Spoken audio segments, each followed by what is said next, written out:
This podcast is a member of the Place to Be Nation family. Visit us at placetobenation.com, the only place to be in your pop culture world.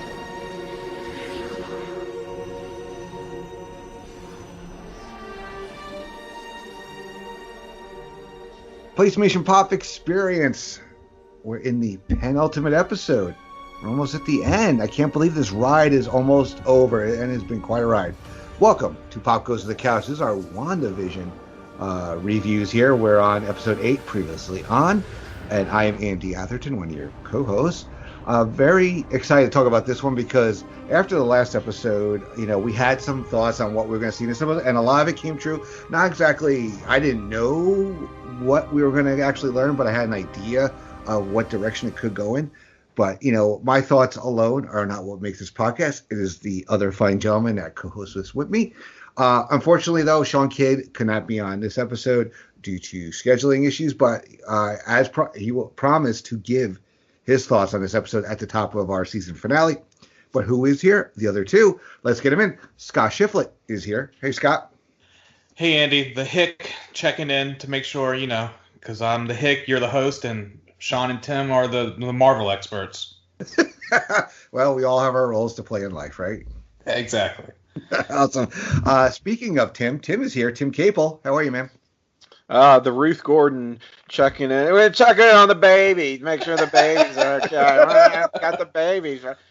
The Marvel expert, Shawn Kidd, is actually on assignment. I believe he is establishing our West Coast branch. On the Place Be Nation Pop experience. So certainly we will pull up with him again when we do this in a week. So he will be back, but regrettably not with us tonight. But we will do our best to make up for his absence, right? Yes.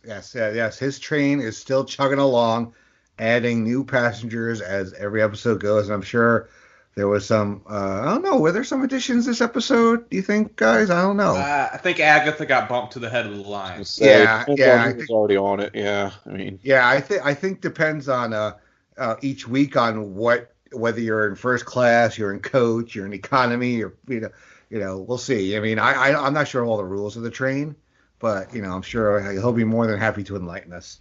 Anyway, so yeah, this is called previously on. As we all thought, though, the sitcom thing was probably coming to an end with the last episode, which was a takeoff on the Office, Parks and Rec, Modern Family type thing of the recent years, and that now that's over. We're going to get the reveals, and we're going to see where this is going to lead with these last two episodes. So we go back to Salem, Massachusetts in 1693. A group of robed women take Agatha Harkness and magically bind her to a stake. The leader, Evanora, accuses Agatha of betraying her coven, stealing knowledge above her age and station, and practices the darkest of magic. Agatha protests her innocence and insisting she didn't break the coven's rules, and claims that they bent her to her power. The coven members begin chanting, and Agatha says that she can't control it and asks for their help. She calls to the leader, her mother, and Evanora joins in the chanting. They unleash their magic on Agatha. She screams in agony. After a moment, Agatha stops and drains the magic from the coven. Evanora levitates into the air and blasts her daughter, and Agatha breaks free of her mystical chains and pulls the coven women toward her.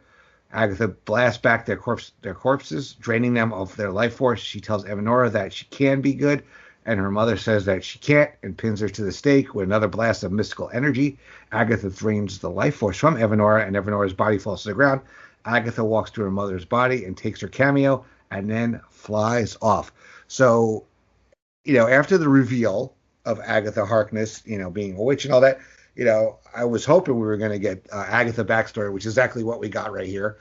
So, Scott, what did you think of this reveal about, where Agatha came from, like how her powers, her, I guess, I don't know if she's immortal, Tim, and you can maybe expound on that from the comics, but what did you think of this scene, this flashback?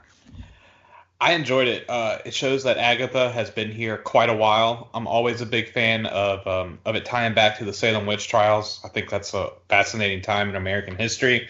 I do also like how it sort of like makes sense how we can see why Agatha has been around since the 1600s, as she literally drains a life force from a group of appears to be 8 to 10 witches, and her mom appeared to be the head of them. So who knows what power she had, and it shows from the beginning that she is a powerful witch, as she was able to take these 12 on, I guess, through reading the dark, quote unquote, the dark magic, for making herself. I guess I don't know if she's immortal or if she's running out of time, and that's why she went so hard after Wanda. But it's definitely interesting, and I wanted to see more of her. It was awesome. It was a great opening, and that's all we needed. And as we'll see with this episode, that's all we needed to know on the backstory of her, in my eyes, because I wanted to see where else we were going with the story. Yeah, yep. Economy of time here, of screen time. Tim, what did you think of the beginning of this episode? Yeah, so after a few episodes worth of rising action on WandaVision proper, it sort of feels like we're pressing pause and getting some back matter, getting some backstory in here, but in a way that feels welcome. Like in a show, in a different kind of show, this could feel like it hurts the momentum, but I don't think it does here, because this just feels like it was really needed. Like we were sort of longing to get some of this in, just to fill in those blanks that we've had all along in watching this series for so many weeks. I do kind of think that I don't know, the way it was presented here, and it's like we're doing Salem, we're doing witchcraft, we're getting a foothold into that world, and it may be setting the stage in a way to prepare us for, I don't know how to put it other than full on Satan shit, which maybe you don't lead with, if that's the direction we're going, and you sort of want to test the water, so to speak, with this scene here. And I gotta say, I didn't love the way it was executed. I thought it was a little bit hokey, just in terms of it felt a little like great value. What's one of those shows? Once Upon a Time, it felt like something out of one of those type of shows. And I'm not saying those shows are shit necessarily. It's just a little I don't know. It's a lot for this series and for this genre, and we go with it because they've got a lot of goodwill.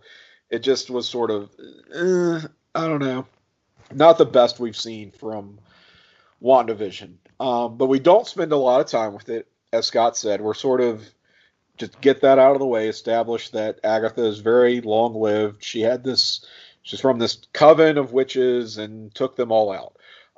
I sort of thought that it presented her in a kind of a sympathetic light, honestly. Mm-hmm. The way she was getting ganged up on is 10-on-1, and this almost being burned to the stake is what they seem to be teasing that they were going to do. And sort of her powers, it almost seems like her powers took over against her own will. And she wasn't trying to kill this, sisterhood of witches. It just sort of happened and got away from her. So I don't know. I had a morally ambiguous takeaway from that whole thing. Didn't love the presentation, but glad that we at least got that, again, just backstory on her to just lay out the ground rules. Yeah, so cause we've been wondering who she was for 7 episodes, and we finally get the reveal in the last few minutes of the previous episode. I mean, she wasn't intending to take their life force, which is I really agree. I think that whatever is inside her, whatever she unlocked or whatever she was practicing, gave her this ability to suck their life force. Instead of it harming her, it actually helped her. And it seemed like she sort of flipped the script on them, where they were attacking her, and then she turned it into this offensive attack was then draining, as you said, their life force, which again is a little bit hokey for my taste, but I don't know. I just felt like maybe that could have been done better, but it gets the job done. Who cares? Well, Scott, you gonna say? Yeah, well, also, Agatha thinks what she's doing is right because, before, like, she ends up killing her mom, she tells her that she can be good, and Evanora says that you can't, and then, Evanora, becomes all wilted and old. So, it's definitely interesting to see because maybe, because as we've discussed in here, Agatha is a good guy in the comic books. She's Wanda's mentor, which we sort of see in this episode as we, with so aptly titled previously on. Is this part of her backstory? Do we ever get a backstory in the comics on Agatha, or is she just? Yeah, I think this is kind of in keeping with the broad strokes of the character. I mean, she's rather more advanced in her age, just appearance. Yeah, all the drawings I've seen of her, she's an older lady. Yes, white hair in the comics. But yeah, she is quite long-lived. But I mean, she's not a major character in the comics either. So it's interesting that she's kind of a deep cut that this show is making into a pretty big deal. It seems like, if not the big bad, then a pretty important character, nonetheless. So I definitely enjoy that aspect, like just the way that the MCU is like mining their lore and their just library of characters, which is so very rich. I don't know if there are any real diehard Agatha Harkness fans out in the wild, but it'd be interesting to get their take on this portrayal if they do exist. Yeah, I mean, once they hit gold with Guardians of the Galaxy, they knew they can go way into the do anything. Yep. Yeah, it also, like, I don't know if this was deliberate or not, but having rewatched recently Doctor Strange and knowing that the Ancient One was dabbling in the dark arts as well, and harnessing these dark arts to maintain her youth and her health, that was sort of the big plot twist. Sorry, spoilers in Doctor Strange. Is this the same kind of dark magic that Agatha has tapped into? Made me wonder. All right. Well, we get back to the present. Agatha talks to her rabbit, Mr. Scratchy, and says that Wanda does look shocked to see them as they really are. Wanda tries to use her mental powers on Agatha, and Agatha tells her that she's immune to them. When Wanda asks where her children are, she tries to use her magic, but nothing happens. Agatha says that she has runes inscribed in the walls to prevent anyone but her from using magic in there, and magically immobilizes Wanda. She wonders why. Wanda doesn't know the basic rules of magic. She asks Wanda who she is, and has been waiting for Wanda to reveal her true self. Circling the immobilized Wanda, Agatha tells her that she was crippled by her self-doubt, that she believed in the Pietro she conjured was real. She explains that she sensed what Wanda had done in Westview, but couldn't figure it out. Agatha admires how Wanda is manipulating thousands of people in complex storylines as well as transmuting the town, and asks what her secret is. Wanda says she doesn't know how she did it, and Agatha slams her around the chamber and tells her that she's rather fall apart than face the truth. She repeats Wanda's words earlier that she feels empty inside and that they'll start there. She takes a strand of Wanda's hair and uses it to cast a spell to look at Wanda's past. She releases Wanda and leads her through a door that she conjured. When Wanda hesitates, Agatha reminds her that she's holding Tommy and Billy hostage to make sure Wanda keeps to good behavior. The boys in the distance call to Wanda, and Wanda goes through the door that Agatha has conjured. So, Agatha is really starting with the interrogation here, Tim. What did you think of this scene where a little back and forth, and what did we learn? What's most interesting to me about this is the revelation that Agatha, what she's doing exists totally independent of the Westview hex. She is not the one who set this into motion, which I think was what a lot of people were maybe speculating, that despite what the song says, it was Agatha all along. No, it wasn't. This had already started. We don't know how. That question still remains in play, but Agatha was drawn to it. And in fact, everything that she did within the sphere or the excuse me, not the sphere, the hexagon of Westview was trying to shake Wanda out of it, was not to keep it going, but in fact to end it so that Wanda would reveal her true self, her true motivations. That's what Agatha's play was. That's what she was getting at. And it just sort of, it makes me want to go back and revisit those earlier episodes and to view them through that lens, you know, because I think most of us were just under the impression that, like, Agatha was, if not the person who got the ball rolling, some kind of co-conspirator, and it's not that at all, and we get that out of the way really quickly. So interesting stuff here. Mm-hmm. Scott?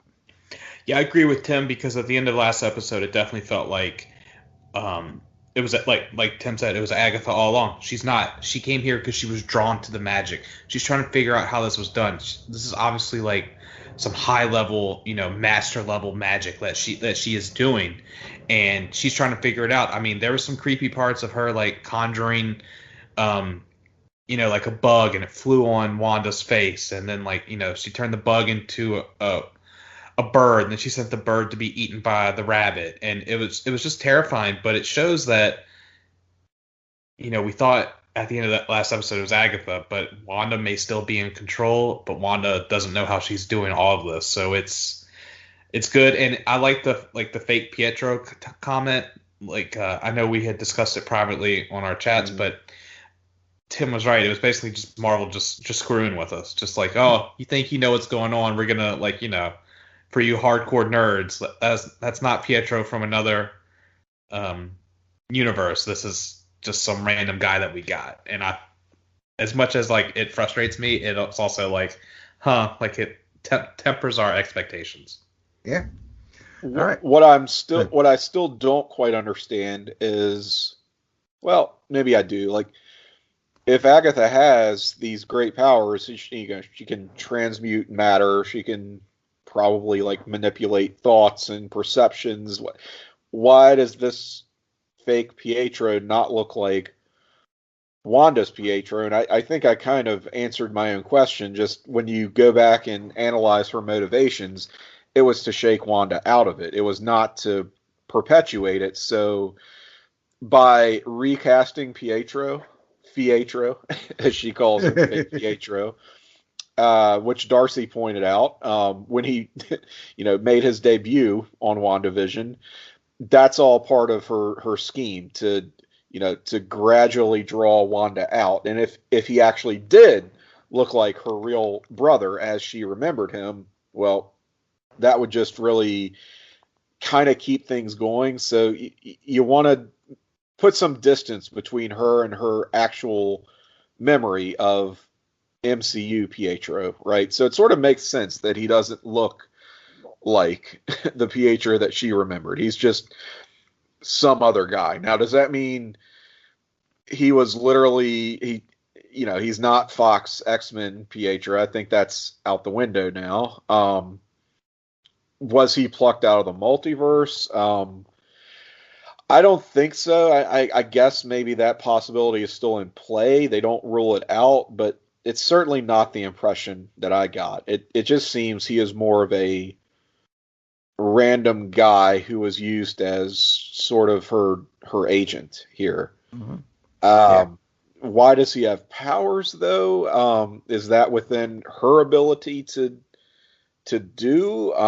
Is that Wanda? I mean, I don't know. I think there's still a lot of unanswered questions around the Pietro of it all here, and they really just sort of kick the can on that. So I'm still, I don't know. I still have some feelings there. All right. So on the other side is Wanda's family in apartment in Sokovia. Wanda's mother, Irina, finds her husband Oleg's collection of old sitcoms on DVD. He says that he'll sell them off the next day, but they have to wait until they have them for their TV night. A young Pietro comes in and says that they have to speak English on TV night and calls Wanda in. Wanda reverts to her younger self and hugs Oleg and then picks out her episode of the Dick Van Dyke Show for them to watch. The family sits down to watch the recording and they laugh at the sitcom antics. A bomb then crashes in. Wanda wakes up to find her parents dead and the apartment in ruins. Pietro gets Wanda to cover under a bed as more shells rain down. A Stark bomb lands in the apartment but doesn't detonate. It does tick ominously, though. Pietro says that they have to go, but Wanda tells them that they can't. The children hear people outside but don't know if the people are there to help them or are the ones who launched the bombs. The TV is still playing, and Wanda says that it's like in the show. They have to realize that it's all a bad dream and none of it's real. She reaches out to the bomb and Agatha pulls Wanda from under the bed and she reverts to her current age. She asks Wanda if she used a probability hex to stop the bomb. Wanda figures that the bomb was defective and explains that they were trapped there for 2 days. Agatha asks where Wanda got her current power, and another door appears. Wanda says that she doesn't want to go back, and Agatha tells her the only way forward is back. All right, Scott, so what do you think of this flashback in Sokovia? Because we kind of learn now why WandaVision happened, sort of. I should have said this from the start. I think when award season comes around next year, that this is the episode that will win awards. I thought it was going to be the Halloween episode, but I'm just blown away by Catherine Hahn's performance and Elizabeth Olsen. Olsen, I'm gonna drop the F-bomb. She fucking kills it as an actress. You're heartbroken by the end of this episode with everything that she has going on. And this starts it off. Like you see, and like you said, Andy, this is why we saw all these sitcoms. She grew up watching the sitcoms. And it also makes sense why, when we first met her in Avengers Age of Ultron, she has a Sokovian accent, but now it goes in between an American accent. It's because they were learning English through watching TV, and that's why their accent goes in and out, which I think is a brilliant thing, because obviously, Elizabeth Olsen couldn't hold the accent forever, and they would just say, fuck it, just go with it. But seeing this, and we had already learned that her parents were killed in the bombing by a Stark bomb in Avengers Age of Ultron, but it just adds a little bit more heartbreaking. Is the parents are, they're not that, they're kind of poor, they're selling used DVDs, but I love when you saw the DVDs, you saw the Dick Van Dyke Show, you saw Malcolm in the Middle, Who's the Boss was in there as well. It was just a nice little thing that we've been picking apart these Easter eggs, and it's no, we're going to open up the treasure chest here.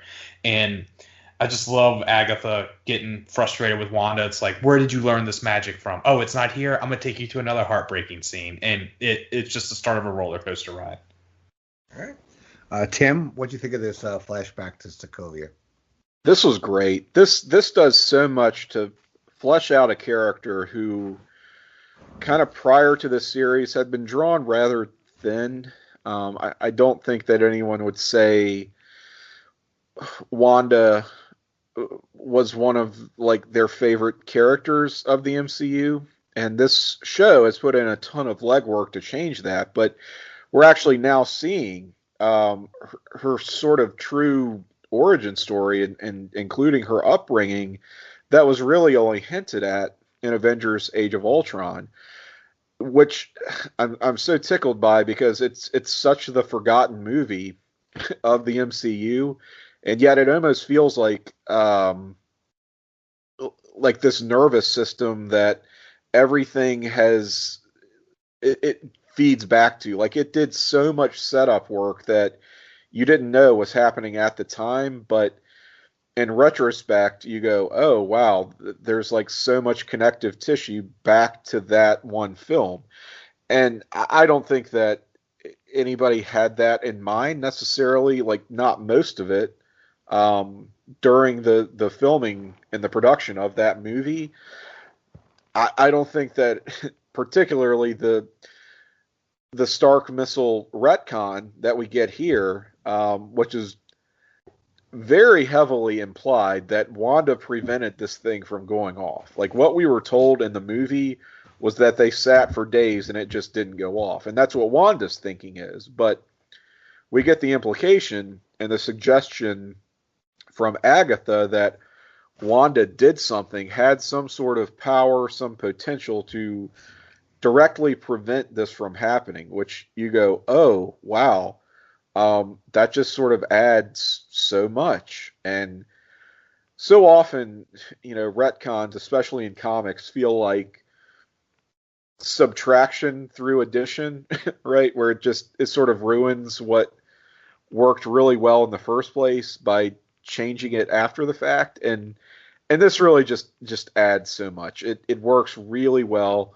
Again, the emotional power punch that Scott emphasized, and we're going to continue to see as this episode plays out in a major way. I just felt like we were really on the right track here with this journey through Wanda's history, and especially again the sitcom stuff. I love that there's an explanation to that it's not just why was each preceding episode of WandaVision presented as a sitcom. It's not just a stylistic choice. It is something that echoes like her own history and her own personality, that she loved these sitcoms growing up, these American sitcoms, how she, learned to speak English. Again, the stuff with her accent. They didn't need to do that, but the fact that they did, I think, closes the book on a lot of nitpicks that people have had, but also in a way that just adds to the character. So, bravo, a chef's kiss here to this whole sequence. Mm-hmm. Yeah. Like I said, it was so nice when they opened up the suitcase and you saw all those different shows. And it's probably a time in Wanda's life when she was the happiest. TV night was probably the one thing we see how content. Yep. Yeah, because it was they're on the two kids on the floor, the parents sitting back there, arm in arm watching it, and then her life goes to crap. I mean, everything she loved was gone in an instant. But, if she imagines that or creates a reality where that is, you know what? It freezes time for her, I guess. Makes her, it's like her happy place.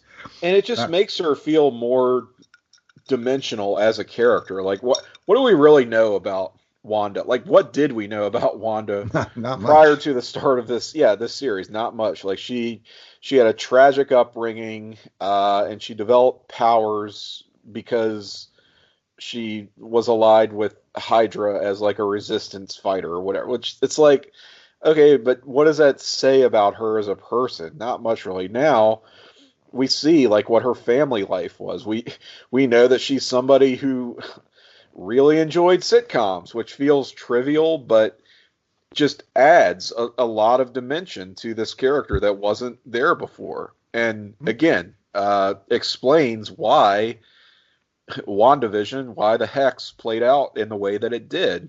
And it shows without telling, which is a big, important thing that any decent, television series, movie, whatever, book should do. And just, I mean, it accomplished a lot in this very brief sort of segment of the episode. Yeah. All right, so the door opens and Wanda reluctantly goes through this one. Beyond is a Hydra test chamber, and Agatha goes with Wanda and puts out that in response to her parents being killed, she joined an anti-freedom terrorist group organization. A younger teenage Wanda enters the test chamber, and the Hydra tech assistant warns the head Hydra scientist that no one previously has survived contact with the staff in the next room. The Mind Stone in the staff breaks free and floats over to Wanda, hovering in front of her. She reaches out and touches it, and it sheds its exterior, emits a glowing light, and flares up. Wanda stares at it for a moment, then collapses as the light dies. The Hydra scientists and tech run into the test chamber and confirm that Wanda is still alive. Later, she sits in her cell and watches a sitcom on TV. The two Hydra operatives watch footage of Wanda and the stone, try to figure out what happened. Meanwhile, Wanda stands up and stares at the TV. Agatha and the real Wanda watch, and Agatha figures that the Infinity Stone amplified Wanda's power, but she needs more to complete her theory. She conjures another door, and Wanda goes through to a bedroom where her adult self is sitting. All right, so we get to the experimentation period now. Tim, we were meant to believe that the Mind Stone was in the staff until, it comes out and becomes part of Vision, right? Right.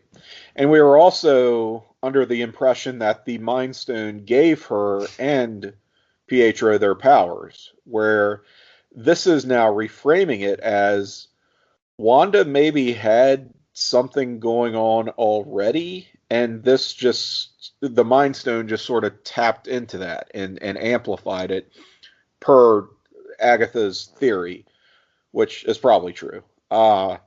So really flipping that on its head does make you wonder, was there something special about Pietro as well? Did he already have some sort of potential that was amplified by exposure to the Mind Stone? Or was that Wanda just saying, no, I don't want my brother to die when he touches this thing, as every other test subject has. So I have survived. I have these great powers now. So go forth. And now, manifest destiny, my brother has superpowers also. Like, did she make that happen, or was there something special about him also? I'm sort of leaning more the former. I sort of think that, only because like Quicksilver is no longer an active player, no longer an active alive character in the MCU,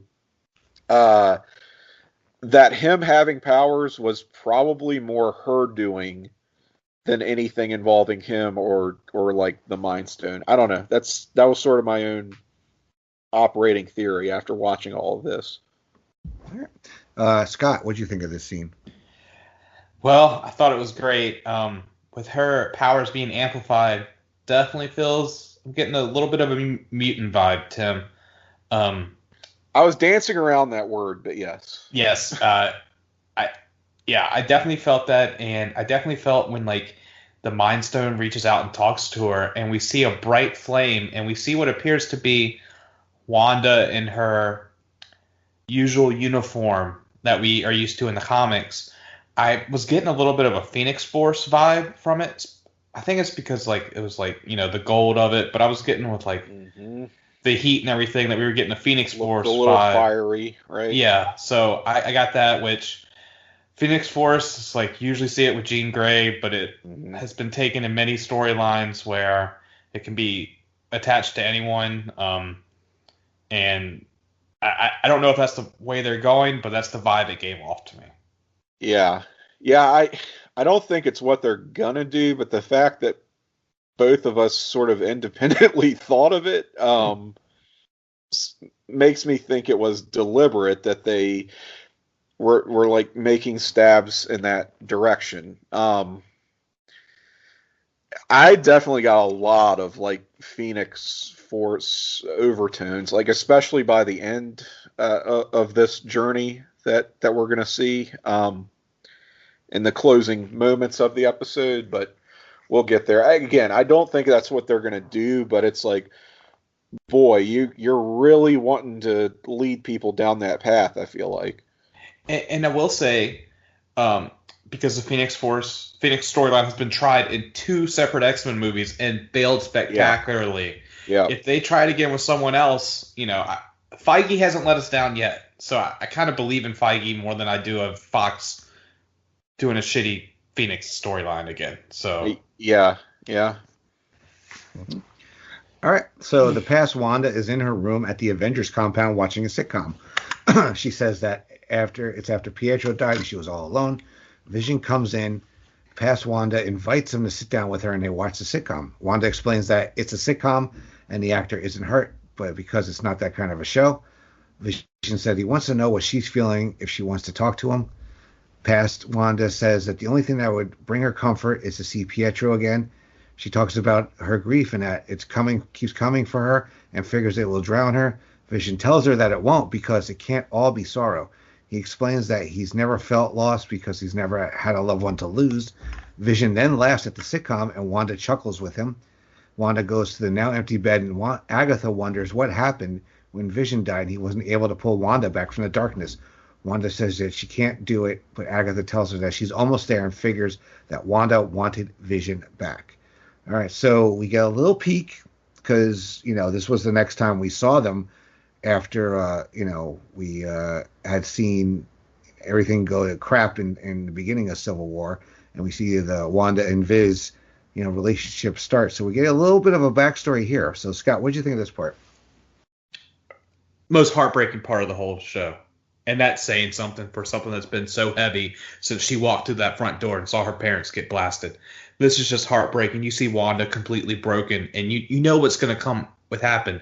You also see the start of like her and Vision's relationship, and like he's there for her and everything. And he has a great line with what you said, like when you have like loss and like that's just love, and you know that you still love them if you're feeling this bad after a loss. And Vision's laying there, and you see like that Wanda's just broken, and Agatha's like, well, now I know how this happened. And that's going to be the scene, like I mentioned earlier, where they're showing scenes from an episode. That's going to be the scene right there. It's just masterful. It's one of the things I love at MCU. Like, like they can be comedies as well, but it can just hit you with these gut punches. And this was a gut punch. Tim? Yeah, I think Scott fucking nailed it there. This was such a well-acted and well-written scene that it would be a true shame if this got overlooked, when award season comes around. I really do think that this is an example of the type of things that break people's brains and their critical faculties when it comes to the Marvel Cinematic Universe, because a big, again, monolithic, sprawling corporate franchise, very studio-driven, should not be this good, right? It should be kind of cynical. It should be kind of blasé. It should be like whatever, baseline of quality. And yet, they really go above and beyond and hit this like high watermark of quality where it's important not to just check the boxes, but to be a show that people, to be something that people really connect with. Just the humanity of this scene was cutting and really staggering. And I would submit it as probably one of the best scenes we've actually encountered of the entire Marvel Cinematic Universe up to this point. Just its willingness to engage with like actual human emotion and grief and depression and what it has to say about that. The connection between these two characters, which feels so incredibly organic.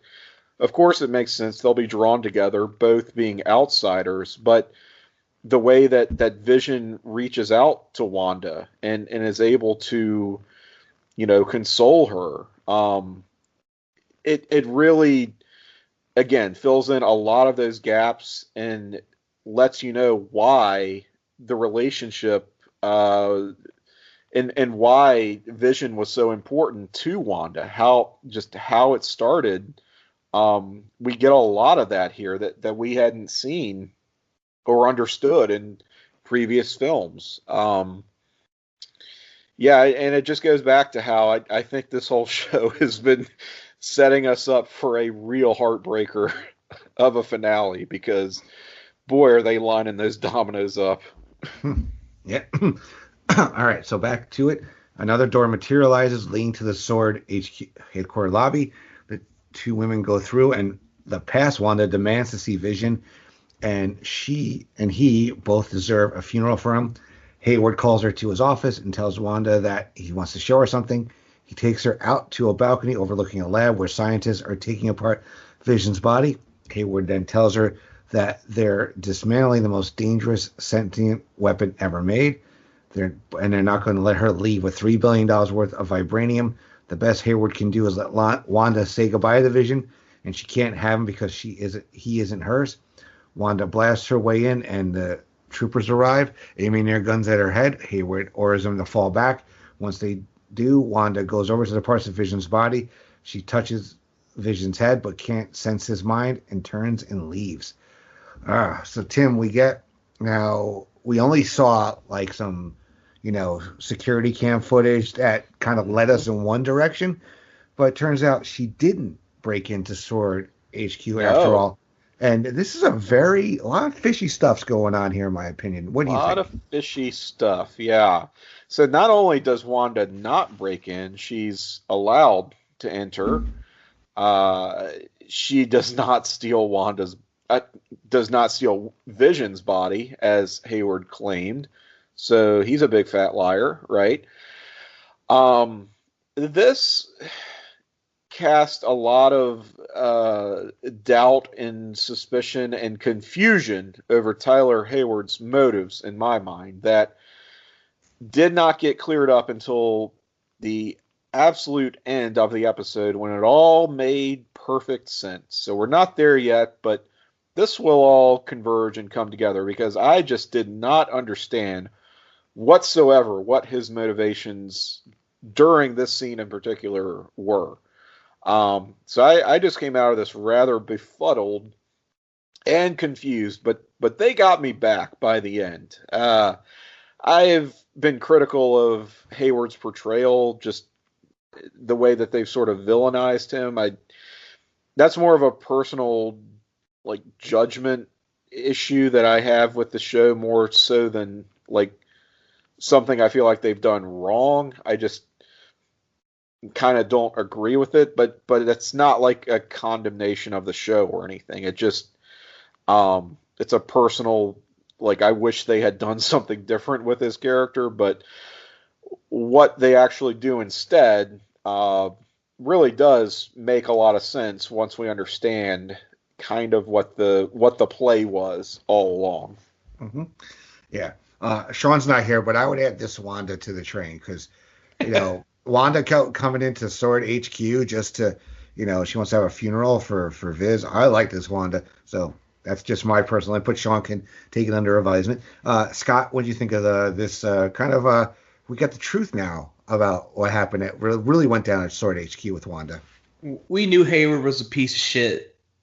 I mean, I tried to give him the benefit of the doubt, but he's been a piece of shit from day one because he said that Wanda broke in and stole Vision, and this proves that this is a lie, and it's heartbreaking. She reaches out, can't touch him, and can't feel his mind, and then we see his face, which, obviously she still has subconsciously because we saw that a couple of episodes ago, and I just feel it's a crutch they use with government agency being bad. I've completely flipped, and Tim, it just frustrates me to no end.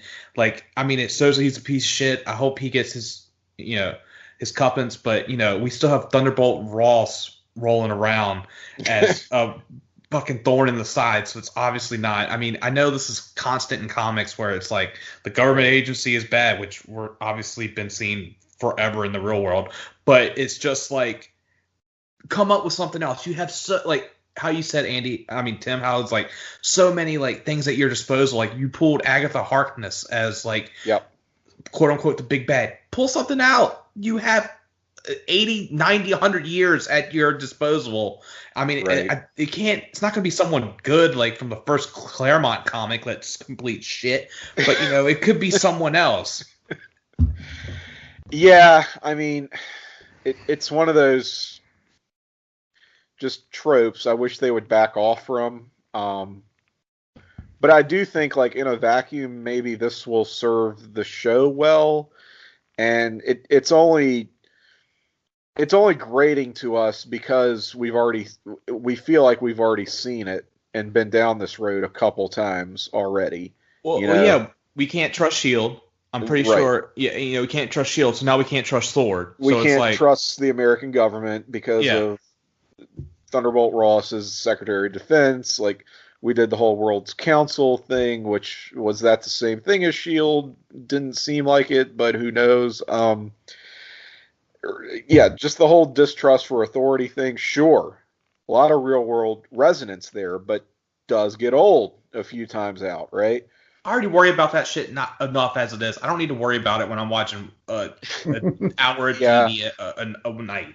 Well, and you still haven't even gotten into, inevitably we're going to do mutants at some point in the MCU, and that's, such a big part of their entire experience is, things like the Mutant Registration Act and Project Wide Awake and the Sentinel program. Just they're constantly at odds with the government. And I would suspect that will be a part of the MCU mutant portrayal as well once we get there. So it's sort of you don't want to you don't want to wear out your welcome when it comes to that kind of thing. And especially with Sword, like in the comics, they're not really like this. They're not just another bureaucratic dickhead asshole, can't trust authority kind of group. And maybe what we're going to see is some kind of reclamation of them at the end of this show, where Hayward's out of the picture and, like, I don't know, maybe Monica takes it over and takes it in a different direction. It's just, did we have to do all this in the first place? I don't know. With what they're setting up, it is hard to understand how you get from point A to point Z without doing that, with where I think they're going to go. But I guess that remains to be seen. All right. So Wanda leaves Sword. She drives to Westview. She finally comes to the foundation of an old house that she and Vision had chosen to grow old in. Wanda stands in the center of the foundation, screams in rage, and energy emerges from her body. It spreads throughout the town. Everything it touches, it changes to a 1950s black and white sitcom setting. The energy builds the house and it recreates Vision as a 1950s sitcom father. As Wanda goes to him, she changes to a 1950s version of herself, which is what we saw in the first episode. Vision welcomes her home, and they sit on the couch and kiss before Vision turns on the TV. The real Wanda watches, and the house turns into a TV studio. Agatha mockingly applauds, then disappears. Wanda hears Billy and Tommy yelling for help and runs out of the studio onto the street to find Agatha magically choking her sons. Agatha tells Wanda that she knows what she is, and Wanda is dangerous. She's also a myth, a creature capable of spontaneous creation that is using its powers to make a sitcom. Agatha says that Wanda is wielding chaos magic, and that makes her a Scarlet Witch. So we get, the first real mention of her, or I guess her name, like Hayward's like, what's her name earlier in the series. So Scott, we finally see like how the whole Westview thing came to be. What'd you think?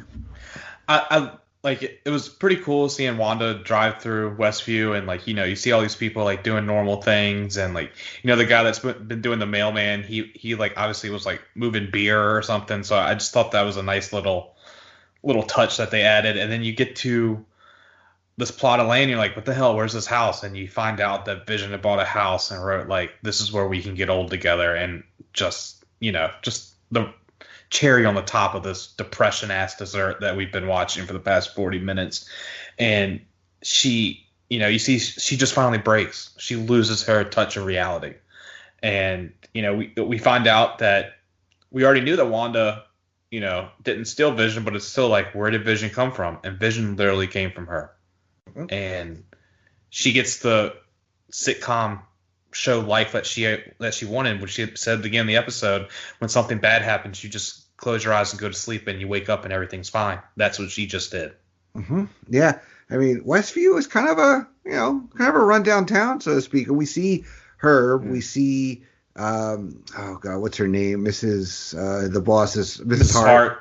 We mm-hmm. see the Dottie's husband as well, putting posters up. And it's like, also why Westview, New Jersey? Are we going to get that question answered? Of all places where he could have bought a foundation, Vision obviously, wasn't uploaded with any real estate. Like maybe he should have gotten like a Zillow link or something. I don't know. But Tim, what'd you think of this? So we figure out how Westview the Westview that we know came to exist. Yeah, so I think I misread this scene and this sequence at first. Maybe I missed something and need to go back. But I was really unclear on, did Wanda have this deed all along, to this plot of land in Westview? Where did it come from? When it comes from? Where did it come from? It was sort of like... I agree with you, Tim, because when she gets in the car, you see that something is like in the passenger seat. Yeah. So I was like, was that put there by someone else? She almost looks surprised, right?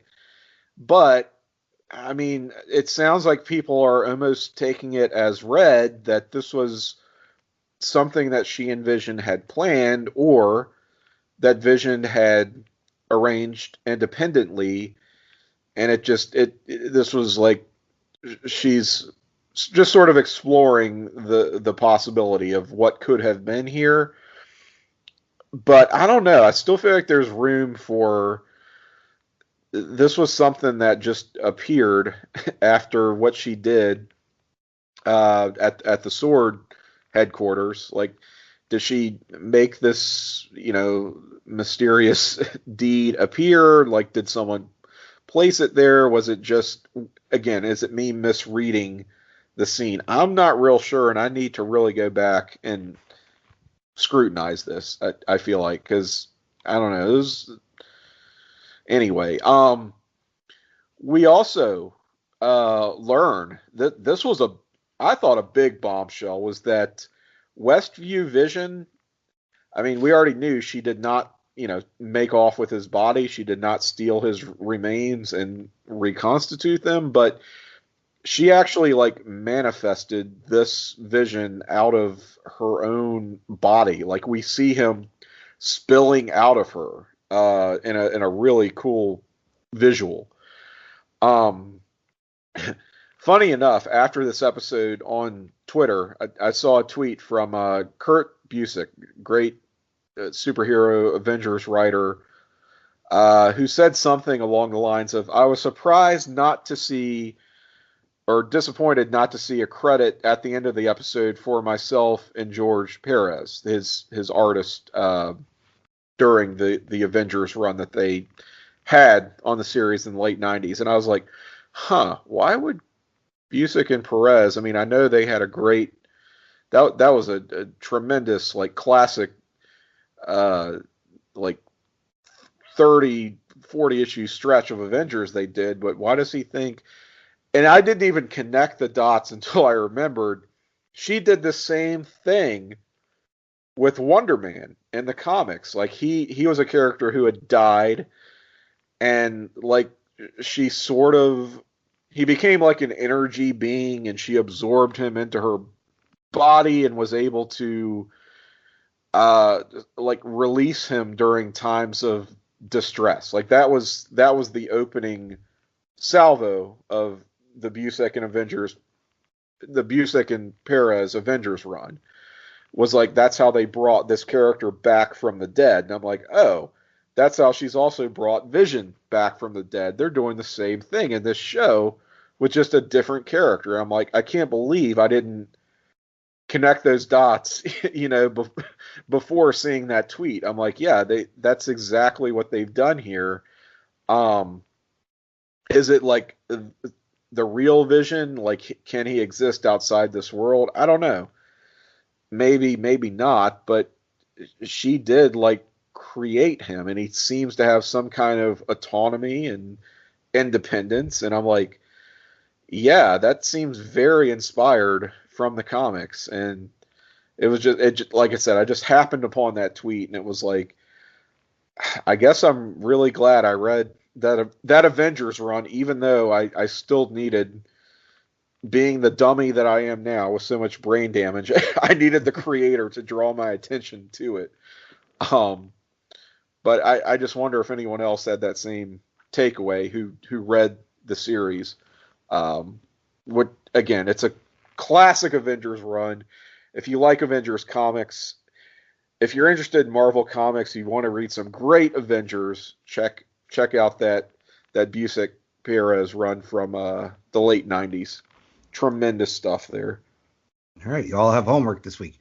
Yeah. So for the second time, we didn't get a post-credit scene or a mid-credit. I don't know what I call it a mid-credit scene because it happens after the I forgot what the term is, the above the main topic, above the main credits before the real credit roll. We get a scene, so a post-credit one, and at the Sword base outside the Hex barrier around Westview, Hayward receives word that a team is about ready to launch. They pump magical energy from the drone missile into a pod holding Vision's body. Vision comes to life and looks at his now whited out skin and costume, and then we cut to the credits.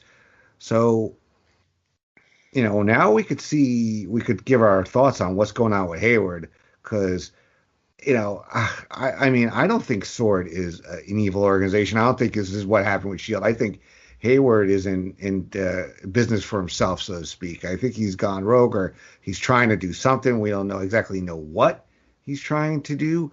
But Tim, maybe you could shed some light on your thoughts. Yeah, well, this goes back to an earlier theory that Sword was not so much trying to fix Vision. I had hoped that initially.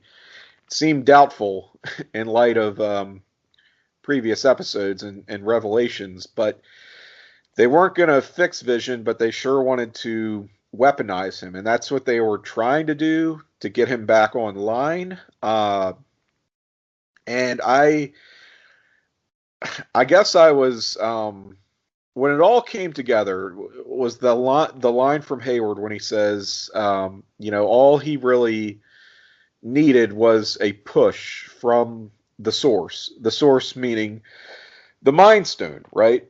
Which no longer exists. So what's he referring to? Well, clearly he is making reference to the earlier encounter, the goodbye scene between Wanda and Vision, where she reaches out, tries to touch, to interface with something, and says, there's nothing there. I can't feel him anymore. And we see that little wisp of energy, that little ribbon, from her hand to his head. And it's like, oh, okay. So that probably booted him back up, right? That probably was the aforementioned kick that Vision needed. But he's still not himself. It's just, he's a shell of who he was before, but it's enough to work with, right? They don't really need his personality intact. They don't need his consciousness. They just need him to function, and particularly to be programmable as a weapon. And I think that's what they've accomplished here. And I believe we are due for a reckoning between this Vision and Westview Vision that Wanda has sort of created, put out into the world. And I don't know. At the end of the day, does that get us a fully reconstituted Vision coming out of this show? I'd like to see it just as a fan of the character, but who knows? That would be a happy ending, I feel like. But I don't think we're going to get those. It doesn't feel like they're setting us up for that, does it? Mm-hmm. All right. Scott, what do you think of this scene? Well, I want to go back because I talked so much about Wanda recreating everything. I didn't mention that we finally heard Scarlet Witch. I know you said it, but just like finally hearing those words, and she's wielding chaos magic, which only Tim, correct me if I'm wrong, only gods can have this magic in the Marvel universe. So I think that's very important and shows how powerful she is. It's just sort of one of those, like, it's treated as a type of magic that you aren't like supposed to dabble with kind of things, but that only very proficient magic users can really harness. And in the Scarlet Witch case, Wanda being a mutant in the comics, well, as we thought for many, many years, like gave her an affinity, I guess, for tapping into chaos magic is I think the explanation and the understanding that we had for a long, long time. Now, what they're doing in the show, whether, like I said, dancing around the word mutant, my gut feeling is that we're not going to say that Wanda or her brother are mutants within this show. I think that they're going to say, yes, there's something very special about her, but it's not so much her genetics as it is like almost, kind of a chosen one type story. But who knows? I mean, we've got one episode to go and a lot of ground to cover still.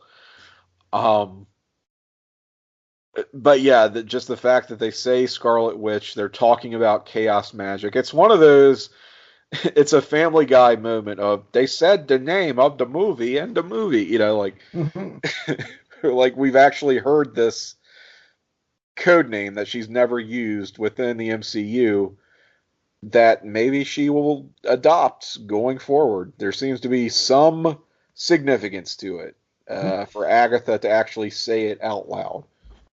It's all in the material, how it's presented. Like, I'm okay with it here. Like, in that dog shit Fantastic Four, the last one, when they're like, what do you call it? The Fantastic Four, I called bullshit, like, out loud in the movie theater. So, Bullshit. My exact words were, with my two kids there, who were a bit younger at the time, who wrote this shit? So, in other words, my fantasy of you sitting there pointing at the screen going, they said the name of the movie and the movie is not what happened. No, that's not exactly how it went down.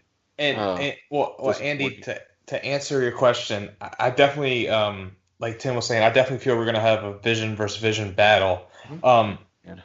And, I think with Tim saying, like, Hayward thinks maybe, like, it reawoken Vision when she reached out and touched her. I didn't even think of that. And that's just amazing that you picked up on that. And that's what he wanted. And I'm sorry, that's what I left out.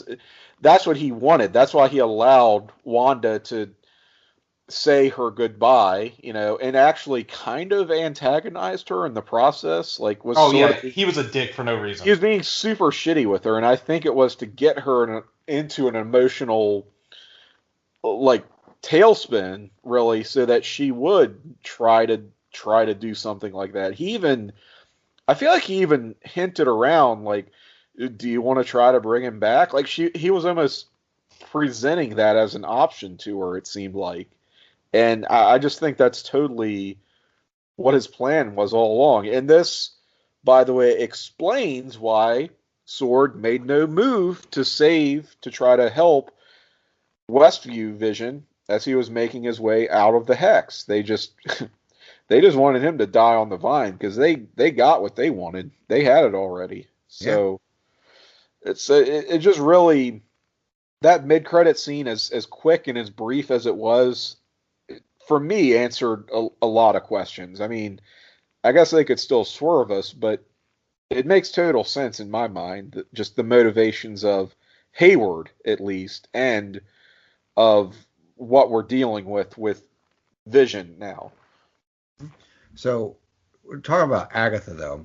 So at the end of the previous episode, she's revealed to have been, taking part of it. And for a moment, I was like, oh, Agatha's a bad guy. I mean, everybody's like, well, that kind of like, kind of flips her comics because she was, maybe shades of gray, but mostly on the side of good. And I'm convinced now that Agatha is actually on the side of good. I think her, her witch sense, or what, her version of Spidey sense was tingling, and that's what led her to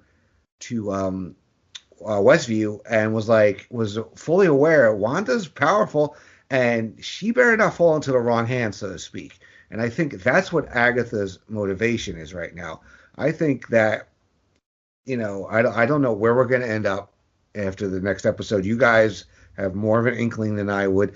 I mean, I just know what you guys tell me, or what I'll read. I'll go on, Sean's favorite website, comicbook.com, or, I check out Nerdist, or, other things. And there's just so many intertwining things happening here. So, obviously it's going to have to do with something with Doctor Strange and the Multiverse of Madness, because they've said that.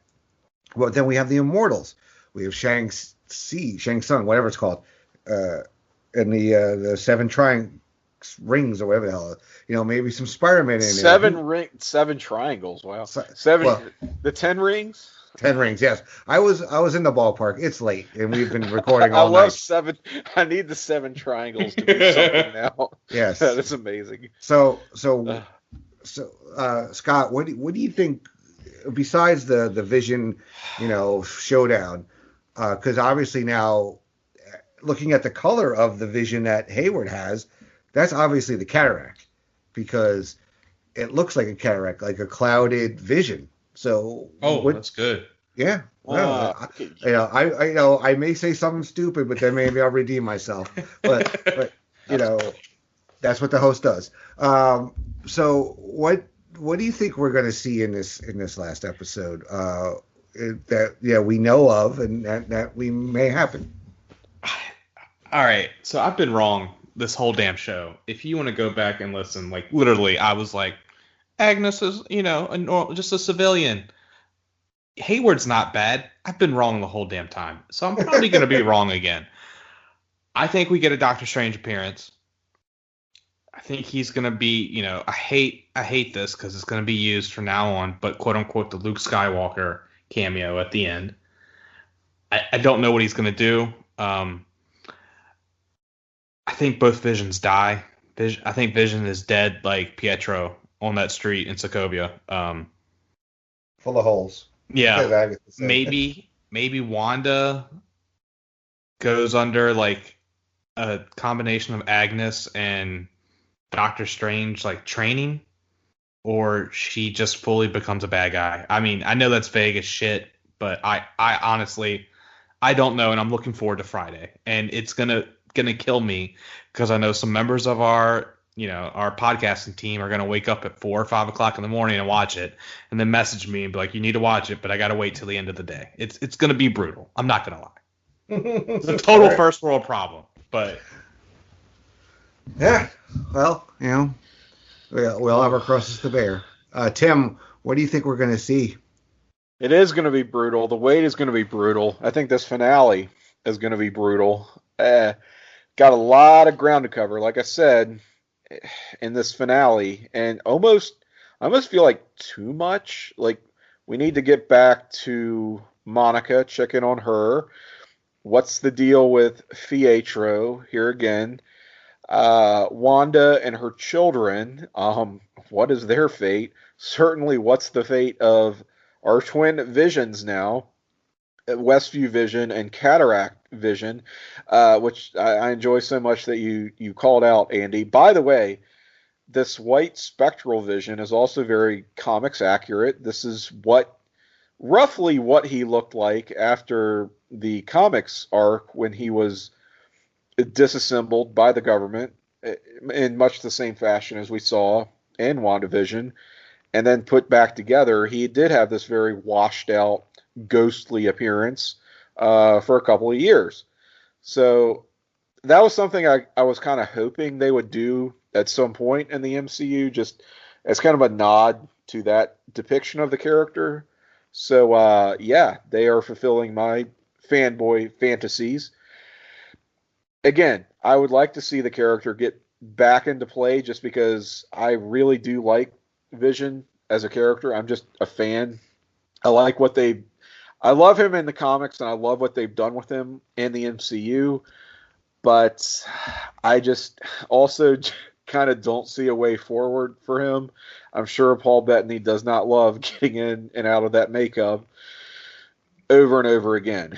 So I don't know. I think this might be kind of like our proper send-off for Vision as a character after he kind of got short shrift in Infinity War. Let's face it. So I'm going to have to be prepared to make my peace with that. This finale has got to come in at like an hour, right? Like, I know that we had heard rumors and like they plucked our heartstrings and said like the last 3 episodes were each going to be an hour in length, and they were not. So certainly our finale has to be, right? Come on. So that's, at the very least, that's what I'm expecting. Agatha does seem more like a morally ambiguous character than an outright evil character coming out of this last installment. She going to be set up as a mentor for Wanda. I could totally see it. Like the chemistry between the two of those. Would like to see more of that. I would agree with Scott that we're going to get a Doctor Strange appearance in some capacity. It's not going to pack the same punch as a Luke Skywalker reveal, but that's still a pretty big get, for a show like this. So I think it would go down pretty well be pretty well received, I would say. And let's not preclude them having some more surprises up their sleeve. I think Paul Bettany has even stated that there's an actor that this show he's been wanting to work with for much of his career. Who's he talking about? I think we thought it was Evan Peters, but he kind of came out and said no. They still have another reveal yet to come. I don't know how much stock to put in that, but that's not even what I'm most excited for. You know what I mean? Like, if there's not another big guest appearance, another big, like, wow moment, I just want to see how this wraps up, right? Just with what they've laid out already, I just want to see how they pull it all together. I'm not even waiting for the big, oh, and now it's Mephisto, now it's Magneto, it's this. It's like, I don't even care whether they do that or not at this point, because I am so on the edge of my seat. You know, I'm just hooked on what they have set up and how it's all how it's all going to come down. Like, I am fully on board with whatever they do, and just embracing and it's kind of expecting the worst in terms of my emotional stability. But I can't wait to see it, man. Yeah, we It'll all. be a long wait. It is. But hopefully, you know what? It'll be extremely satisfying, and we don't have much. We got a break. I'm actually looking forward to watching. What's it called? A Disassemble or whatever it is. It's the where they're going to show like behind the scenes. Yeah, that's going to be a lot of fun to watch. So they said we're going to get that after every series or every movie now going forward.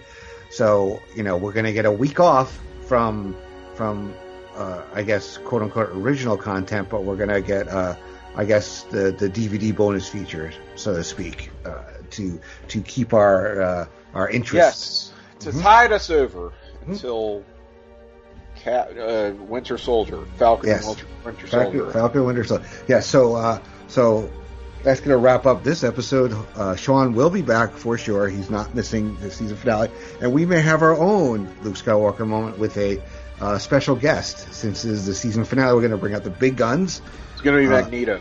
It could be the Place Between Nations Magneto. Who knows? I don't know if I'd necessarily call this person that, but, you'll just have to tune in to see who it is. So, for Tim Capel, Scott Shifflett, and Shawn Kidd, I am Andy Atherton. Thank you for joining us on Pop Goes to the Couch, Wandavision, Episode 8. This is being called Previously On, and we'll take you out on the season finale. Take care. What if we got Ian McKellen for our last episode? That would be awesome.